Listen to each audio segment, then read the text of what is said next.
What's going on, folks? Ted from Immersion here, and in the past, I had covered a whole section talking about magic items. That's a couple years old, that video, and a lot of you are new to the channel.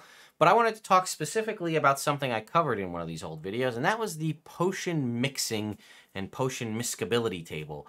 And the reason I bring that up is because our Rod of Seven Parts campaign, a game that we had ran in the past that my good friend Jordan with the silent PH in the middle ran, we're actually bringing that back with a new season and a sort of a new campaign, kind of dealing with all of Planescape, funnily enough, before we knew that Planescape was going to be announced. Starting this coming Thursday, it'll be 8 p.m. I'll have to figure out the exact time, but either way, Eastern time, it'll be here on this YouTube channel. But I bring it up because in our original game, we encountered this because I drank a potion as a bonus action and an action, or with the hasted action, I drank 2 potions. And there's actually a rule in the Dungeon Master's Guide that when you mix 2 potions together or pour them into 1 cup and drink them, the magics can react violently. And it's a very cool concept of the things it can do. And I just want to bring it all to your attention. So let's take a look.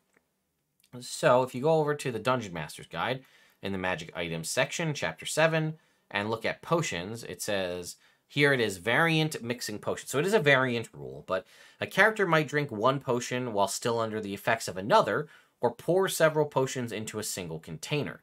The strange ingredients used in creating potions can result in unpredictable interactions. When a character mixes 2 potions together, you can roll on the potion miscibility table.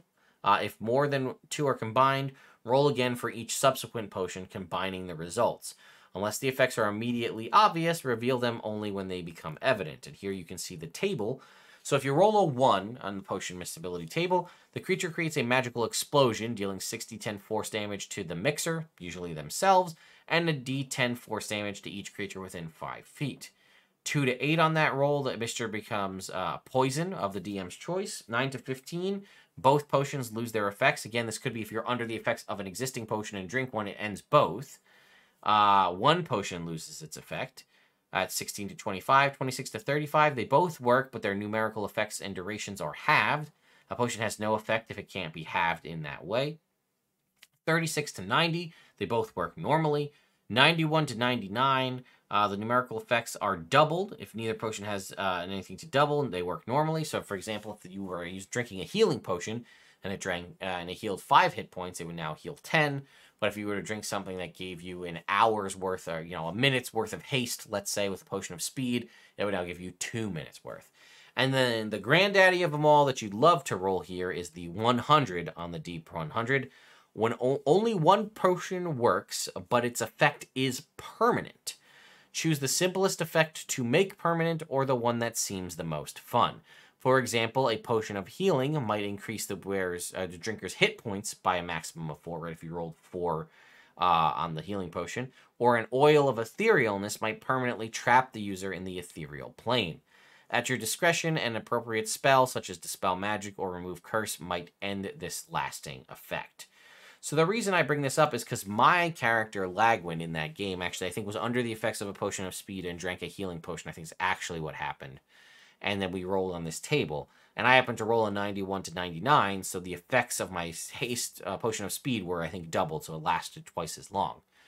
But I thought it would be fun, in the downtime between the campaigns, to possibly have that character develop a potion addiction in such a way that because he was always someone casting haste on himself constantly at the start of every combat to kind of set up his moves in combat, that wouldn't it be interesting if he was continuing to try to drink potions of speed to mix them together so that he could, again, metagaming wise, having learned about this, but basically me having him constantly drink potions to hope to luck into the permanent haste on him all the time.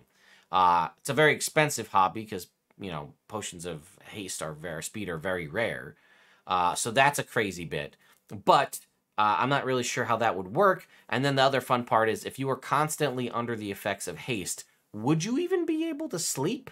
Because you'd constantly be at that high of a speed level. But I thought that would be a fun thing for my character. Maybe he just started trying to do that, but it turns out too much, but he still likes doing it, so he's just down in healing potions together in an attempt to increase his maximum hit points, or potions of resistance to maybe be resistant to, fire damage. I don't know.